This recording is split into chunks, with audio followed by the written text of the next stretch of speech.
Okay, we're now live. I'd like to welcome everybody here who happens to be watching. This is an experiment for us. I dare say you've seen a few experiments on this channel in recent months. We're just trying something out, a conversation. I have with me Martin, a good friend and colleague, and we're talking today over John chapter 14. My particular interest is to have a look at this chapter from the point of view of trying to find some spiritual meaning. And, if you're new to the idea of spiritual meaning in the text, what can you do? How can you approach the text to be able to seek something that's spiritual? And just to show that it's easily accessible. This is not something that you need to learn a code for. There's certainly guidance out there. Swedenborg has his science of correspondences, but I certainly believe that you're able to access the spiritual meaning of the text without necessarily having all the details of the science of correspondences under your belt. So, as I say, we're talking through John chapter 14. I have Martin with us. Martin, I might get you to introduce yourself briefly and who you are and what your Okay, interest is. thanks, David. My name's Martin Pennington, and I was ordained into the new church around 25 years ago. I went and spent a little bit of time in England, and now I'm back in Australia and basically retired. Um, I actually grew up in the traditional Christian church. My uh, father was Baptist, my mother was Church of England. Um, and I came into picked up the writings for the first time um, in the mid 90s, about 25 years ago, um, and then I realised that it was quite amazing actually how that I got into it. Someone was talking to me about reading it themselves, and the Lord just spoke to me in that moment and said, ask this person if you can borrow their book. And they were very resistant to lending it to me, but eventually I found the the local church. There's not many churches around which carry the books, but I found one and was able to get my own copy, which was Heaven and Hell, was what this person was reading. Um, and of course, this was all before the internet, really, so Mm. it was quite difficult to get hold of. But I've been doing it ever since, and not only did the Lord provide me access to the books, but within a year or two, He brought a leader of the New Church College in England out to Australia to the church that I was attending. So I was able to do training with him and my ordination as a minister. Mm. Thanks, Martin. Thanks. I'll mention for anybody who's watching, if there is anybody watching, that you're very welcome to drop any questions or comments in the chat that you might have for us. I'm actually not expecting to see anybody at all because we haven't announced this.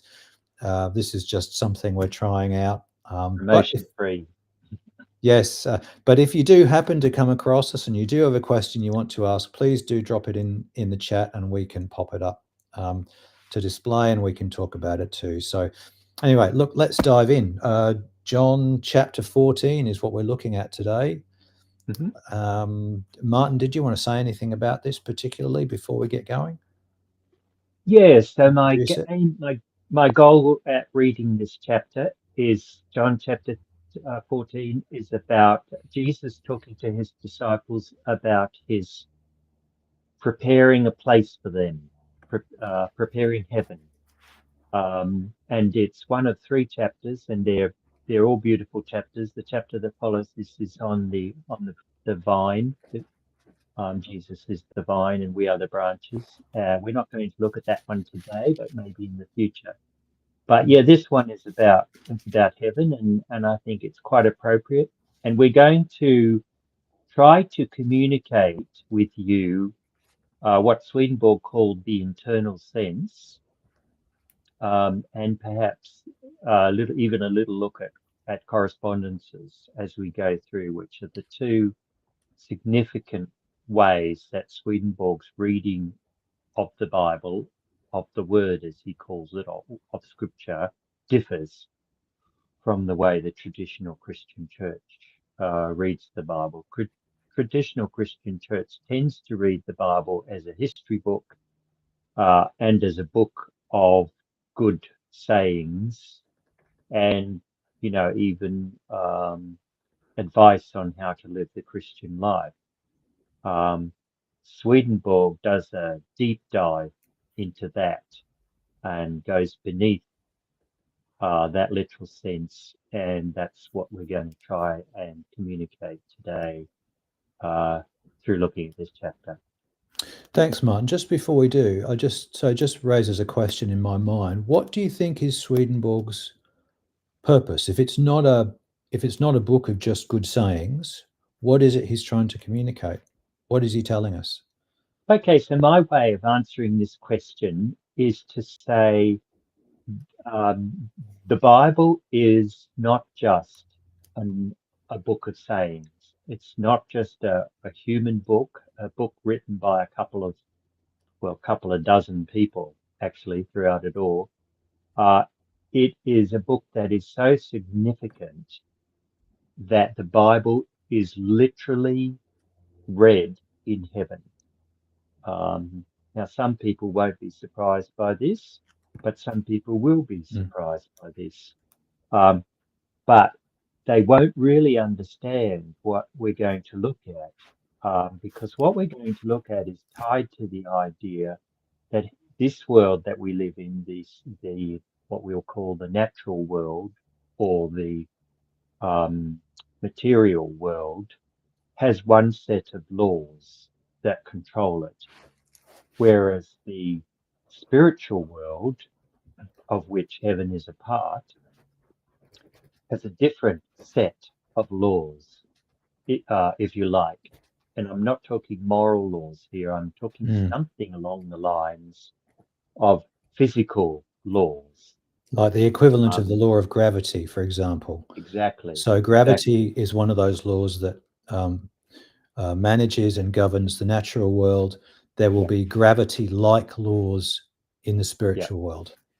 yeah. Yeah, And yeah. perhaps I'll just include this without embellishing it too much.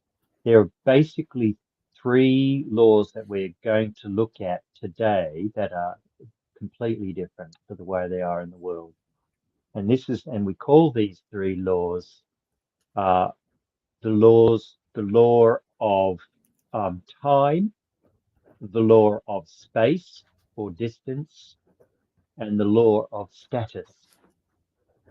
Um, and the reason that these three laws particularly are relevant is because in heaven there is no time. There are um, days and months and years, but they don't have an effect on us like they do Mm, in this world. And there are, of course, mornings and evenings. And you'll notice all of these subjects are mentioned in the Bible. Um, but the morning is tied to who you are and the way you perceive the world. It's not tied to the world that you live in. And a fascinating thing, I was actually talking to my son about it recently, and he's not doesn't claim to be a Christian and certainly doesn't read the Bible. But I said, in heaven there is no distance. But if you're very fond of someone or love someone, then that is equivalent to that person living very close to you, mm, even in the same house as you. Whereas if you don't have an affection or you have just a friendship, then that's equivalent to a person living further away from you. And of course, if you don't know someone at all, then that's equivalent to that person living a long way away. And we sum this up in the book, in the writings. This is summed up as distance is according to affection. mm, It's a little bit like, it always reminds me of distance makes the heart grow fonder, mm, uh, which is not the same thing, but it's mm, interesting mm, that we talk about Even in this world, we talk about distance and its effect on our relationship. Yes, we talk about emotional distance, I think, We do. Yes, between people, and we yes, we feel do. that in a very real way. Mm, Yeah, yeah, definitely. yeah. Uh, and that's why we say, when people go away from us, we often develop a certain amount of nostalgia Mm, for them. mm. And So then should the we? third one is yeah, Yeah, and go, will come up. yeah. We'll talk about as we go through. Yeah, Should let's we get dive started. in? Yeah, Are you going to definitely. share your screen, or will I share mine? Yeah, no, well, I'll let you do it, since you've Okay. had a bit more experience with this software than I have. Let's Right. just go to Here we John go. 14. We're not going to follow the text too closely, but we'll just zero in on the bits and pieces, so that we have somewhere to anchor what we're talking about. Yeah. John 14, chapter 1. Let not your heart be troubled. Believe in God, believe also in me. In my Father's house are many mansions. If it were not so, I would have told you. I go to prepare a place for you. Um, so here, Jesus is talking about basically heaven. And as I was working through this the other day, I was thinking to myself, well, I'm not totally sure, but I don't think the Jews really had a sense or had any knowledge of heaven, um, Mm, in the sense that we have certainly today. Um, and so, what Jesus is introducing to them in this chapter is something quite new, something that clearly they are not familiar with, certainly based on their questions, which mm. we'll look at in a second. Um, but in this, let's have a look at this. Let not your heart be troubled. Believe in God, believe also in me. So let's stop looking at this, try to stop looking at this for a moment as just a kind word that Jesus is speaking to his disciples in an effort to take away any fear from their minds. Let's say to ourselves, okay, let's imagine that there's something deeper going on here, which takes us into the laws of heaven, the gravity, as it were, of heaven. Let not your heart be troubled. Um, well, this is the the Jews. There are many things in this life that can trouble us. Most of them we can do something about. We can shrug them off, or Mm, encourage ourselves, or distract ourselves, and we can get rid of these troubles that come our way.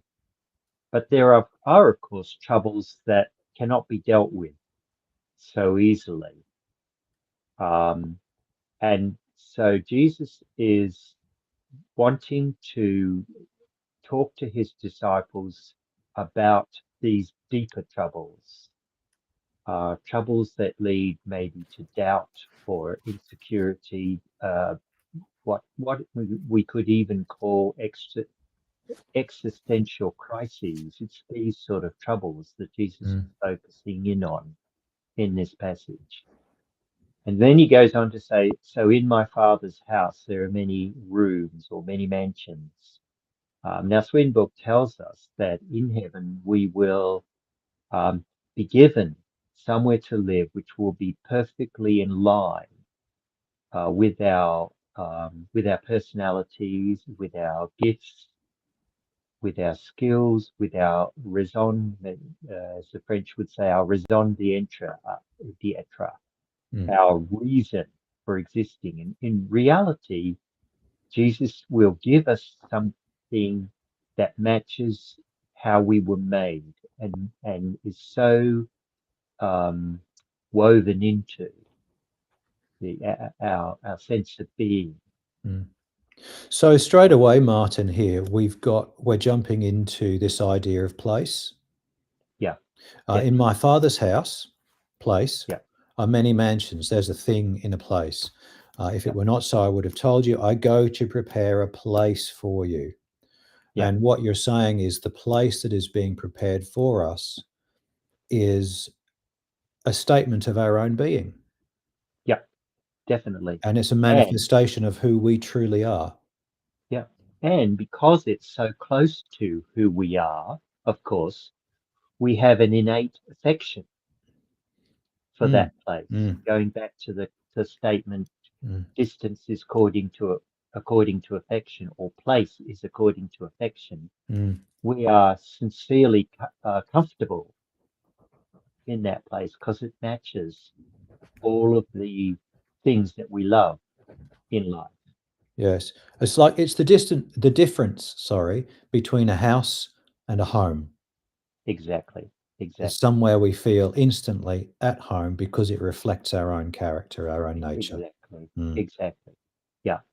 And it's just beginning to touch on an idea that we're going to delve into and even develop through this chapter as we roll back, as it were, the literal sense and look at what Jesus is really saying to his disciples mm, and what he's really ministering in this chapter.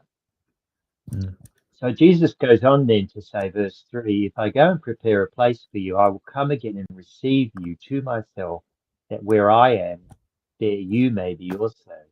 And where I go, you know, and the way you know.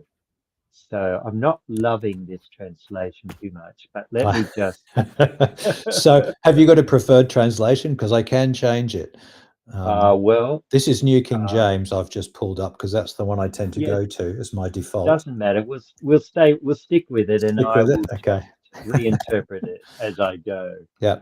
So Jesus says, verse 4, you know the way to the place where I am going. Mm, You know the way. And immediately, verse 5, one of his disciples, actually Thomas, who we know of as Doubting Thomas, says to Jesus, we do not know where you're going. Now, how can we know the way? Now, this is really profound. These two verses here. mm, You know the way to the place where I'm. Jesus is supremely confident that he's not telling his mm, disciples something new. mm, And yet, Thomas is equally confident that he is telling them something new. mm, So, how do we resolve this seeming paradox, this contradiction in the text here that we have? And I'll just make a little short, quick comment about the difference between the event, which we might be looking at if we're talking the literal sense, and the text, which is what you need to talk about when you start talking about the inner sense. Because in the inner sense, it's actually the words that are used that are more significant than the event that they're describing. So Jesus says, with great confidence, you know the way to the place where I'm going. Why has he said this?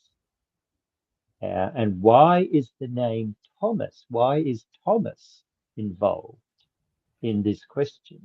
And we know that Thomas is doubting, the doubting Thomas. Why do we call Thomas doubting? We call him doubting because he would not believe that Jesus had risen from the dead. And he's gone down in history, poor old Thomas, He has, hasn't he, poor guy? for his failure to believe what the disciples Yeah. were trying to convince him of, or the woman as it occurred in the event that took place.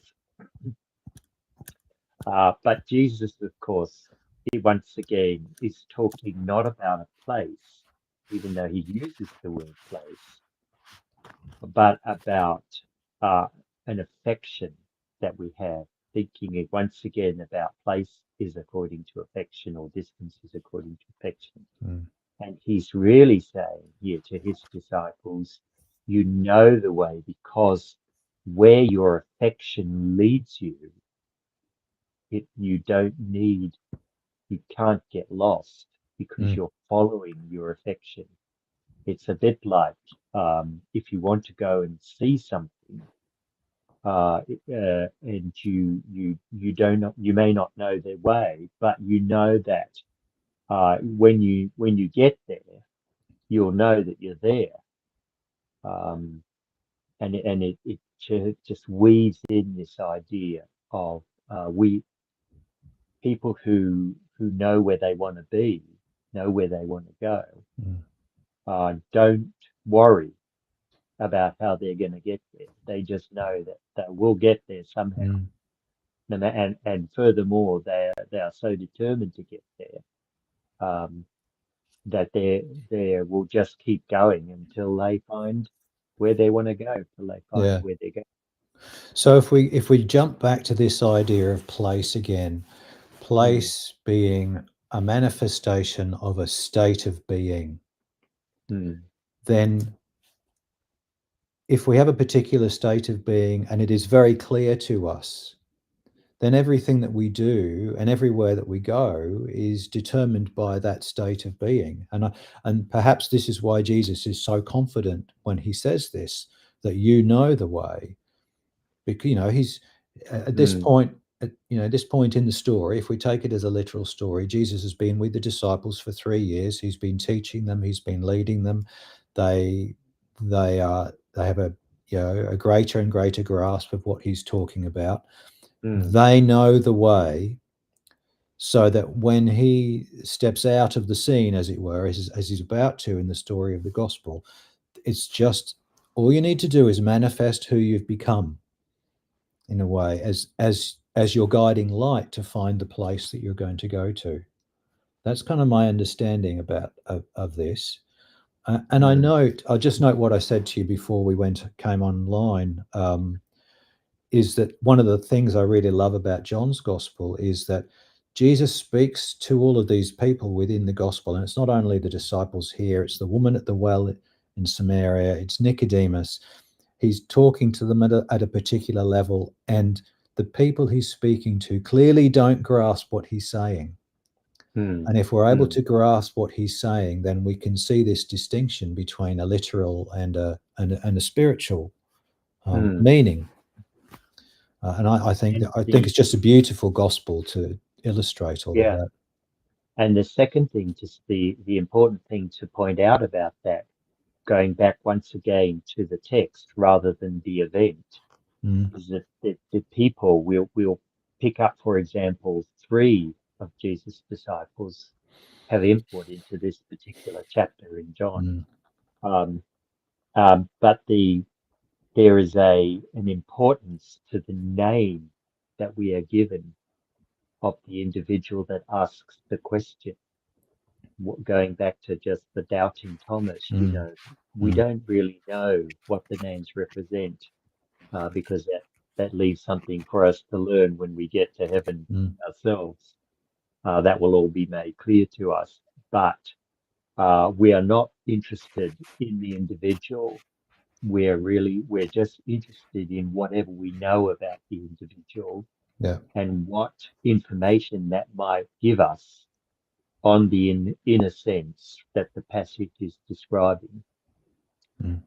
So when we talk about Thomas, it's not so much about the idea that here's this poor old bloke Thomas who goes down in history as being the great doubter, and Yeah, he's blamed for a great many things, like Judas Iscariot is.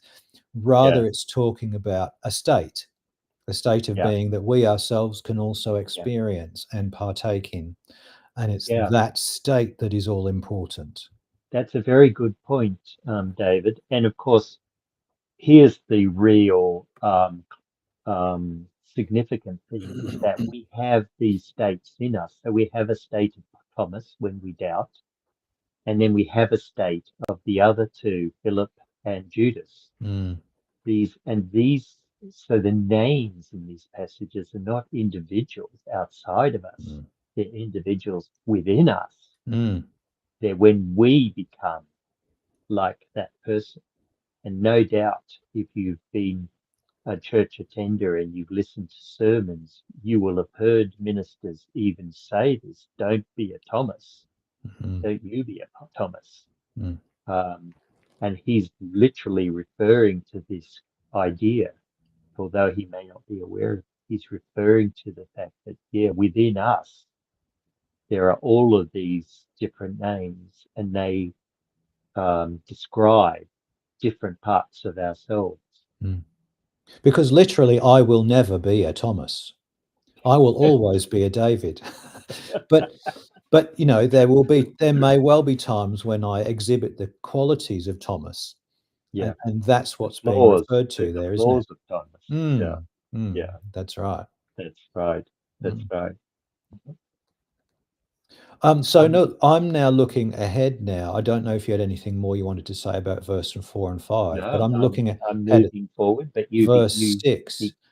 Hmm. So we have this very famous saying of Jesus, I am the way, the truth, and the life. No one comes to Hmm. the Father except through me.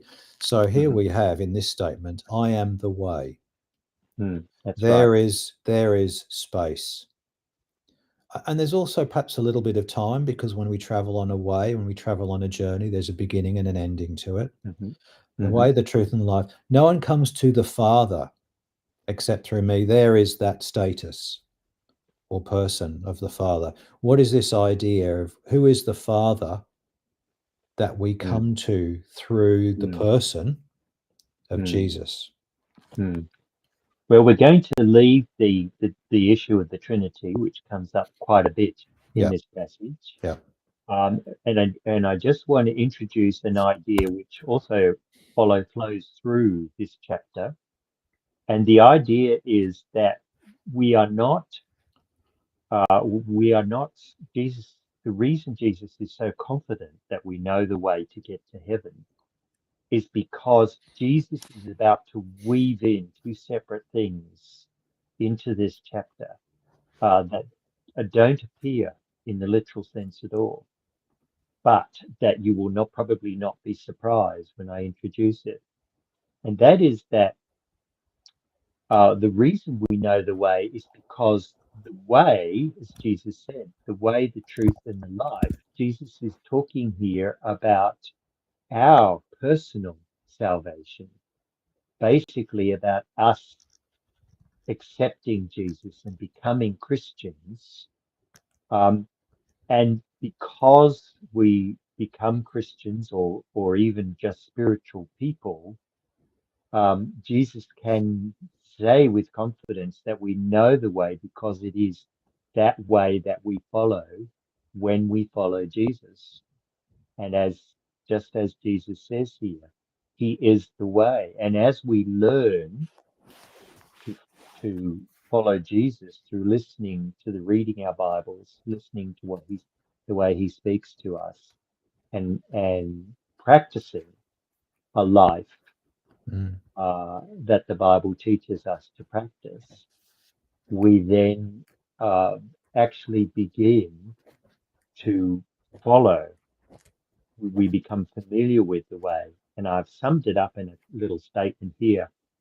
Heaven does not need to be prepared for us.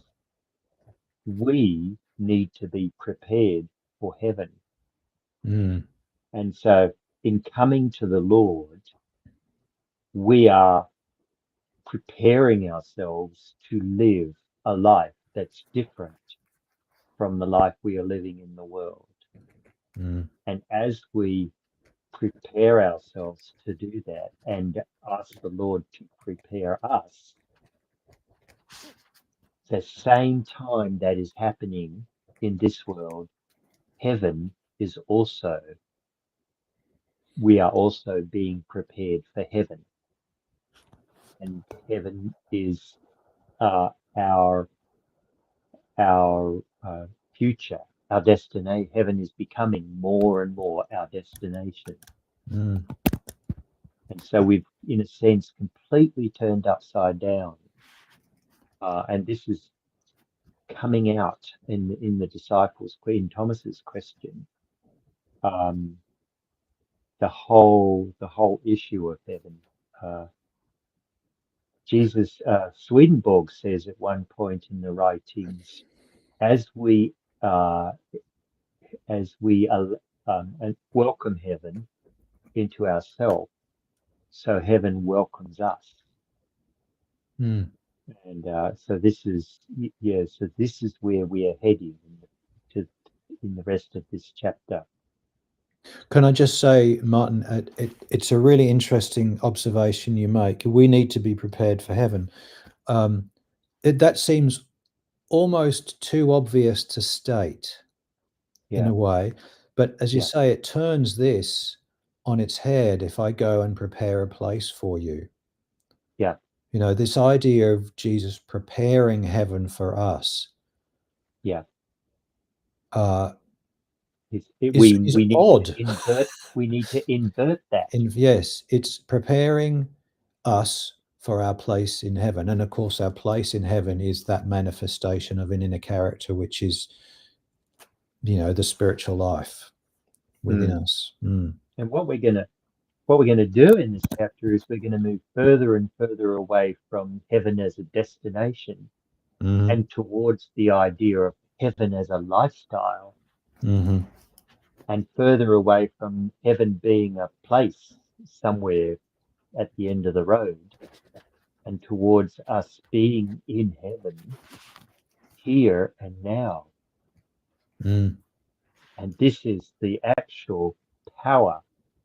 We're beginning to, if you're getting this is the power that's coming from reading the Word of God in its internal sense, in its internal way. Okay. Shall we keep going? So Jesus goes on to say in the end of towards the end of verse 6, Oh. um, no one comes to the Father except through me. If you had known me, you would have known my Father, and from now on, sorry, if you've known me, you would know my Father also. From now on, you know him and have seen him. So we've all heard of Jesus calling himself the way, the truth, and the life. This is another way of saying Swedenborg talks a lot about the good in our life, the truth in our life, and the life that together they create for us. And this is in line with the significant teaching that Swedenborg has, that we have a will and we have an understanding or an intellect, and they are like two separate tracks in us. Swedenborg talks about them as being two separate, um, what's the word that he uses? Two separate ways of living. We understand, use our in understanding, our intellect to understand the truth, and we have an affection for the good, um, and in us, and um, as these two tracks in our life, as we follow them, they begin to interact more and more, and they begin to become one. The good in our life and the truth in our life, which is in people who do not know the Lord and who are not spiritual at all, but just living natural lives, often have a huge gap between the good in their life and the truth, um, in their lives, and the truth that they are speaking. There's often an inconsistency there, even a, a, a contradiction, in people. But as Jesus comes into our life, one of the secret, almost deeper things that he begins to do is he begins to, um, give us a desire to be truthful, to be honest, to live an honest life. Mm. Um, and with that honest life also comes a loving life. Um, because when we stop lying and we stop trying to protect ourselves, then we can also stop. the contradiction, even the hypocrisy that we sometimes find ourselves living. And I don't know if this is getting a bit harsh, a bit hard to grasp, but So, um, so what I imagine you talking about is what I might call the unexamined life yeah, or the unconscious life. yeah, It's living in a way which is very largely unconscious of our own actions, unconscious of the consequences of those actions, unconscious of our effect on the world and the people around us. We're simply acting, might be in an automatic way, just according to our own thoughts and feelings. Um, and yeah, we're unconscious of what's going on. So I hear or I read various authors describing this as a kind of a sleep. yeah, You know, yeah, that we sleepwalk through life yeah, without yeah. really much awareness of what is going on and our effect on those around us. And That's and what I imagine as I hear you speaking. and powerlessness too. Hmm. Powerlessness to do anything about our behavior and about our situation. Yeah, so that, to look at the circumstances of our life and to see ourselves as a victim, a Mm, pawn in someone else's game, mm, rather than being prepared to actually admit one's own responsibility for the circumstances we find ourselves in, uh, mm. and act as though we have some agency. Yep. And All so of these Jesus seem to said, me to be kind of describing what you're talking about. yeah, I think that's a really important point, David, but I might just alter it a little bit. Yep. Um, I think you're right in saying that are people, perhaps large numbers of people, who are so oblivious to their life, and as you say, the way other people perceive them, they're so completely lost. But by the same token, I think there are also people who do have a sense of the rightness of truth and the goodness of love, even though they may not be religious. Hmm. Uh, Yep. that they still have this. Maybe it comes from having great parents. Um, I had great parents, for example, and I've never really struggled. I don't think with knowing that I needed to do good Mm, um, and be truthful. And I think that there are people who are already like that, mm. but those people may still be powerless to. They know what they need to do, but they're powerless to actually do it. Um, So there's and this, still, as you say, some form of a gap there is between definitely, what is good and what is true within their life. So they have an understanding of it, but not necessarily the power to enact it. there is definitely a gap, yeah, Mm, between the okay. two, as I say, because we're going to look now at how Jesus begins to join that gap. I like to use the term an alloy. You have an alloy of metal where we mix two metals together. Hmm. They benefit from being mixed together. And Jesus does this in our lives. He alloys good and truth together to form them into a single strength to our life, Hmm. which then empowers us more and more to begin to produce the good and truth that we should be producing. Mm, And it okay. actually takes us back for a moment to what Jesus said about do not let your hearts be troubled. You know, Go back Jesus there. is right back at the beginning, yeah, because Jesus is not just talking, once again, he's not just talking about heaven, he's talking about the life that leads to heaven. Um, and so when Jesus said a lot of things to his disciples, which clearly went straight over their head, Mm, mm, um, and we are in a kind of very fortunate position in that we can think about them for long periods of time, often for lifetimes, Mm.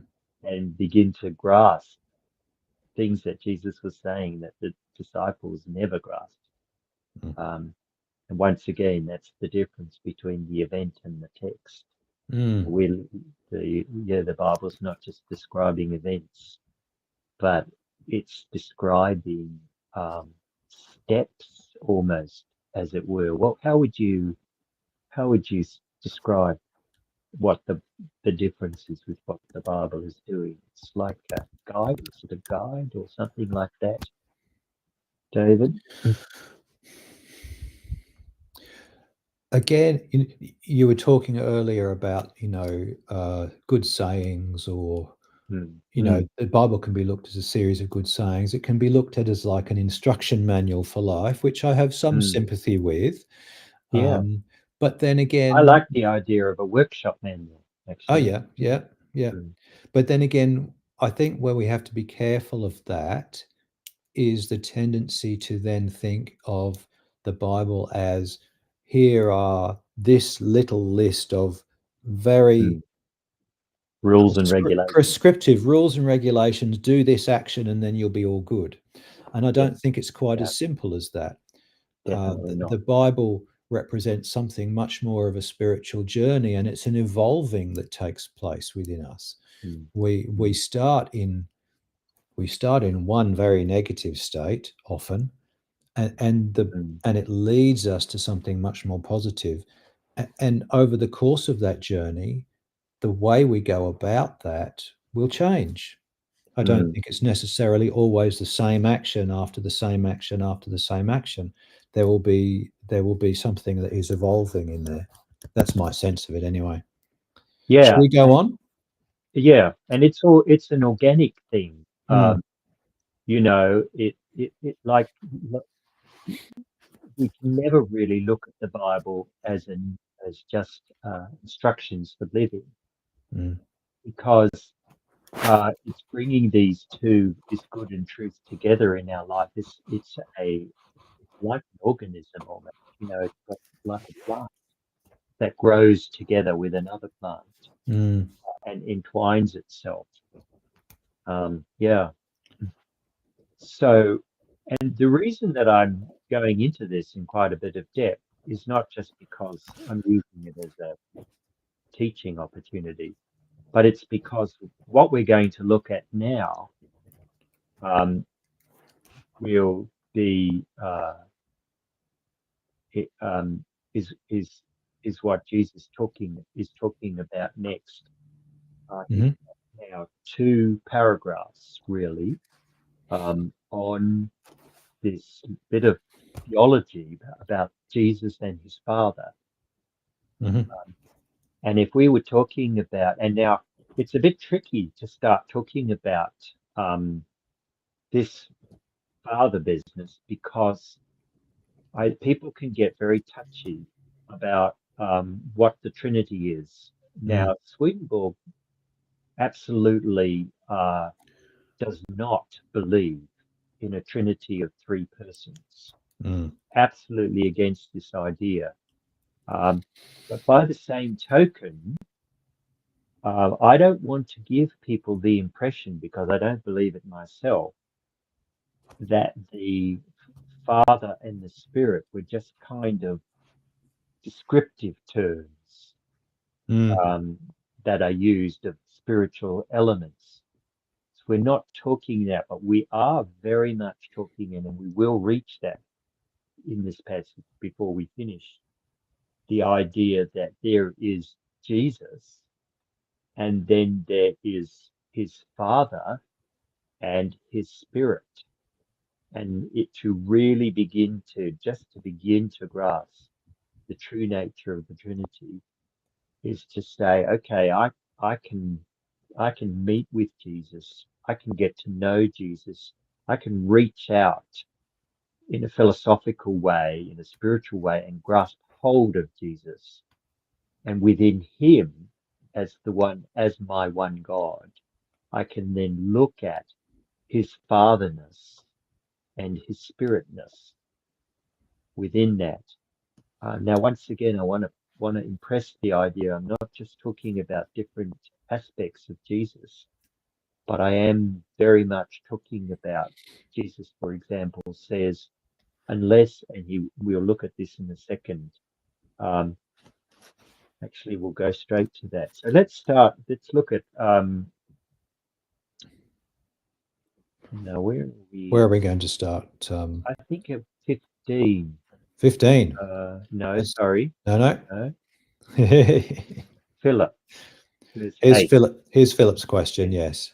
yeah. So Philip, and here's the second disciple, the second name. Now we don't know what Philip represents.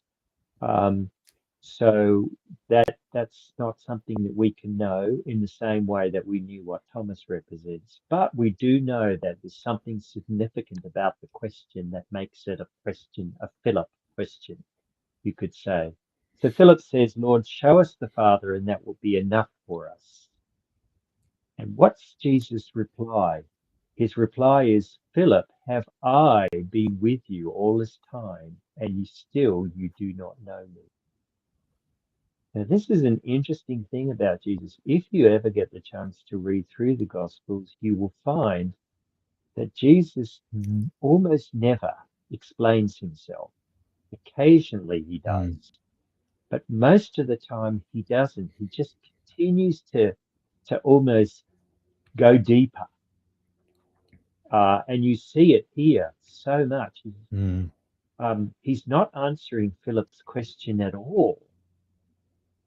But in a deeper, in an internal sense, of course, he is answering Philip's question because, as I just was talking about, he's pointing to Philip as the father that Philip wants to be introduced to is Jesus, in Jesus.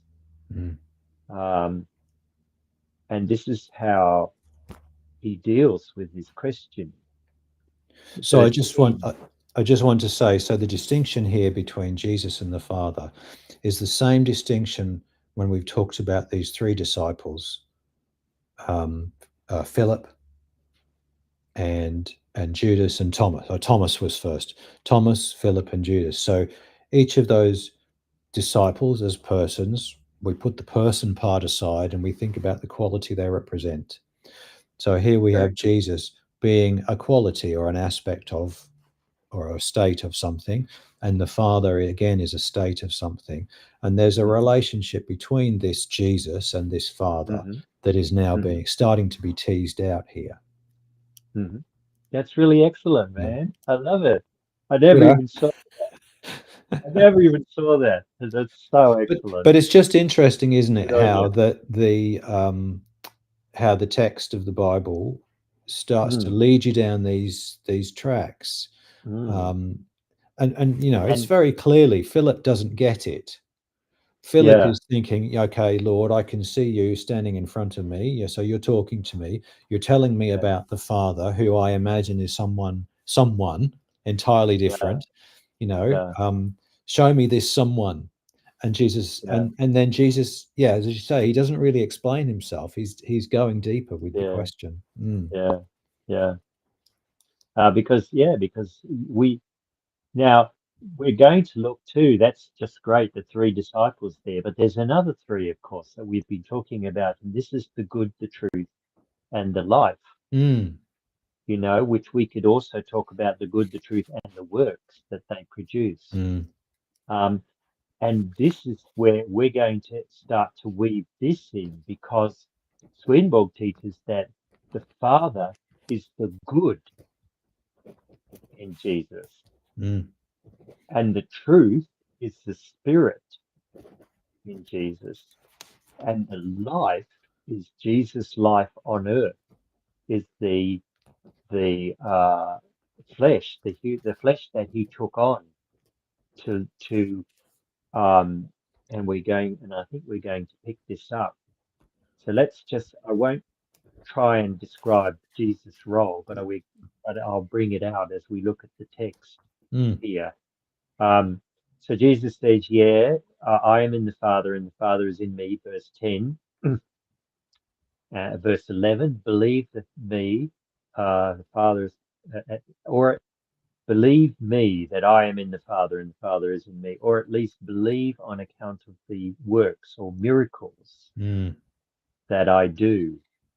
Um, and then he goes, verse 12, I truly, truly, I tell you, and now we know that truly, truly, when we have a double word like that, it gives it emphasis. That Jesus is saying, I emphasize to you, mm, whoever believes in me will not only do the, will, whoever believes in me will also do the works that I am doing. He will do even greater things than these, because I am going to the Father, and I will do whatever you ask in my name, so that the Father may be glorified in the Son. If you ask me anything in my name, I will do it. So a traditional sermon based on the literal sense there will look at this in this way, in the following way. It will say, okay, so Jesus is the one that we know and we get to know him. And then he's going to go up to heaven and talk to his dad, his father, and say, you know, this guy, he believes in me and I think we should do something for him. mm, And then whenever he asks me for something, I'll let you know, Dad, and then we'll get him to do that. And mm. this is the way of understanding this if we look at it in the literal sense. But if we look at this in the inner sense, we have something a little bit different. Um, Jesus, in this in this lit, in this inner sense, is saying to the person, when you when you look when you look to the Father in me, you are looking to the goodness in me, which is also to become the goodness in you. Mm, And just as I honor my Father, I am honoring the goodness that I do. And as you honor your goodness, you are also honoring the Father. And when you honor the goodness in you, when you honor the Father, it's saying the same thing. mm, You will then begin to find, as we were talking about earlier, a, a greater consistency and even a greater power in your life because of that goodness. Um, so the understanding of goodness then be, is be joining itself to the understanding of truth, and then together they are beginning to work with each other to produce the actions mm, that befit the fact that you are becoming someone who is living a different life to the one you were born with. mm. It raises for me, Martin, the question of, what is it that makes a spiritual life? This is one of the things I'm going to just Very mention on important. the Sunday. What is a really spiritual life? I look at Very a important. passage like this, and I can understand it being taken to mean that, um, if I believe in Jesus, I will perform miracles which are as great and greater than the ones Jesus performed. I will walk on water. I might fly. I'll feed Yep. thousands of people Yep. in a miraculous way. But that's not what it's saying, is it?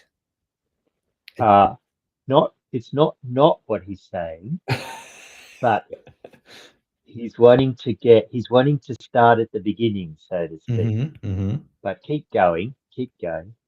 So, look, for me, this a spiritual life.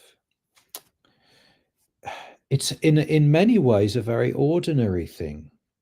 Mm, It yeah, doesn't need to be a spectacular Yeah. contact with Definitely. spirits, receiving messages from heaven, prophesying, and large sections of the church take the spiritual life as being all of those kinds of things. Yeah. Yeah. The spiritual life is an ordinary one. It's one in which we do great good within the context in which we find ourselves. We love one another. We go beyond the bounds of hatred. Uh, we we change. Our life Yeah. is changed significantly for the better, but it doesn't Yeah. need to be spectacular in the way that many Christians seem to imagine it. Yeah. And I think that's important to grasp a hold of, because if we Yeah. read this in a very literalistic way, we can feel terribly guilty about the fact that we're not feeding the 5,000 and walking on the water. Yeah. Definitely. Yeah. Definitely. Yes, you're absolutely right. But I say in the beginning because it's not as if we won't um, do miraculous things. Mm, And uh, I think sometimes maybe Christians are not as um, aware of some of the amazing things that they do. mm, Um, Sometimes we don't emphasize the difference in our life. When we become a Christian, we grow, as it were, ordinary, or just. But anyway, yes, you're absolutely right. Uh, that those spectacular things come out of the ordinary. And yet at the same time, I don't want to say, by saying ordinary, I don't want to say that it's not in any way a different life, because it is a different life. mm, mm, It's it's, and let me put it this way, it's an, an extraordinary, ordinary mm, life. mm, Um, and once again, going back to this to this passage here, and it's in a sense, we can talk in terms of the the goodness and the truth acting together in our life is the same as the Father and the Spirit acting together. And then the the interaction then of the becoming more like Jesus, if I can put it that way, that's the third part of the Trinity. So as we live a good life and as we speak the truth, that will, and as we apply, and this is what we're going to look at now, apply the laws that the Lord has given us to our life, mm, these things will not just work together, but come together in a different light. mm. And this is all here. This is all here in this passage. Let us just focus on it for a minute. Um, Starting at uh, verse 11, believe in me that I am in the Father and the Father is in me, or at least believe on account of the works themselves. Verse 12, truly, truly, I tell you, whoever believes in me will also do the works that I am doing. He will do even greater than these, because I am going to the Father. Let's stop for a second there and think, okay, I am the life, the Father is the good. Okay, so the life that I am going to give you with the good in it will take you to heaven. So when he says, I am going to the Father and will do whatever you ask in my name, the Father may be glorified.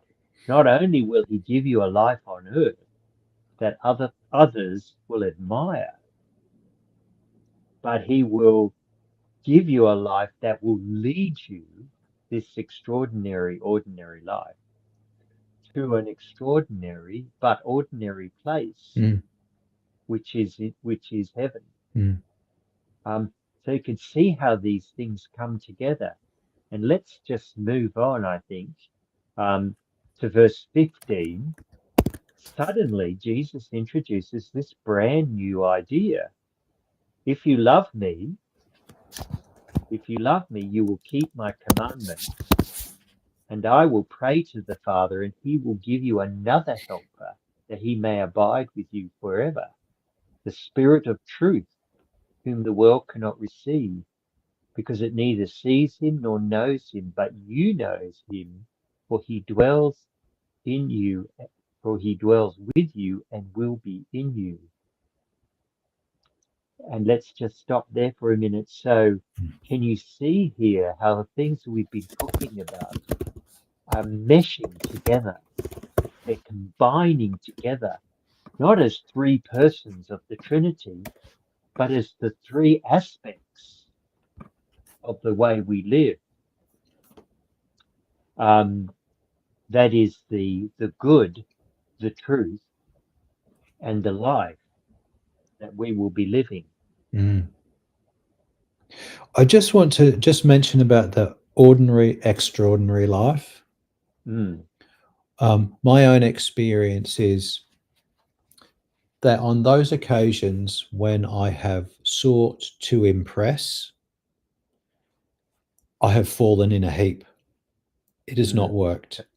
absolutely. Yep. On those occasions where I've kind of just got my head down and on with the task at hand and just busy doing the best job I possibly can in the situation that I'm in, that's when I have people who say, "Oh, gee, David, that's good job. That was really great," or will express some admiration for what I've done.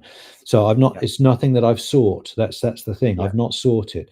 My focus has simply been the ordinary, getting on with what's in front of me, Yep. and doing that to the best of my ability. Um, Yep. as I say, when I've sought uh, accolades or I've sought praise or to impress someone, that's when it just falls in a heap. It does not work. So, and this ordinary, extraordinary idea, I think, for our focus to be what is ordinary, in a sense, what is very small, perhaps seems insignificant, but to do it with great love and care and attention, and Yep. that's our heaven. Yep. That's our heaven for Yep. me. Yeah.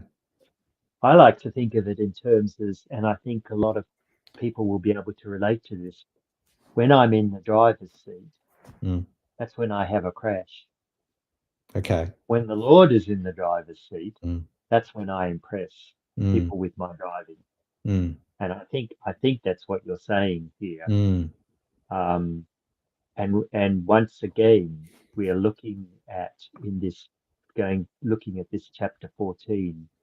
We are looking at how Jesus is combining the idea um, of heaven is not being prepared for us, but we are being prepared for heaven Mm. to Mm. the degree that we allow Jesus not to be in the driver's seat of our life. Mm. We are being changed, and to the degree that we make doing good the most important determinant in our life of what we do, Mm. and loving the truth and loving being honest with others, Mm. that is the Father and the Spirit Mm. in And, our and life. and that again is removing this idea of status or person from our actions. All We're gone. Yeah, just just getting on with what is good, and never yeah, mind what anybody thinks about it. We just do what is good because it is a good thing to do. yeah, It's just yeah, it clears up so much confusion in life about, should I do this, should I do that? Just get yeah, on with what is good. Yeah. yeah, Martin, are you okay if we wrap up now? We've hit an hour, and yeah. I think Okay. there's plenty more left in this chapter, of course, and we may well, I dare say, come back and do it again another time. Um, Yeah, I will I will invite anybody who happens to see this stream in the coming days to please drop a question in the comments if you have one. Uh, Let us know what you think about the format of what we've done. Today's been an experiment that Martin and I have engaged in, and we'd love to hear your thinking on any of this. So yeah, And I please just do write finish with something and just note something for us. Yeah, looking go at ahead, mate. looking at verse 23, just to finish up here. If anyone loves me, he will keep my word. My Father will love him, and we will come to him and make our home with him. And what is Jesus saying here? He's basically saying that he will bring heaven. That's God's home, is heaven. He will bring his home and his Father's home to be in us. Mm, And so we will know how to get to heaven because heaven will be in us mm. already. Again, it's And this shifting that idea of place, isn't it? From it is. being something So, outside of us that is mm, quite removed to something absolutely. within. Yeah, Yeah, absolutely. Yeah. yeah, yeah. Cool. Okay. Thanks, Thanks, Martin. David. Thanks for joining in, and No worries. thanks everybody for watching. We look forward to Hmm. seeing your comments and thoughts on what we've done, and Hmm. we'll look forward to maybe doing this another time. It's been great. Okay. Love it. See you, everybody.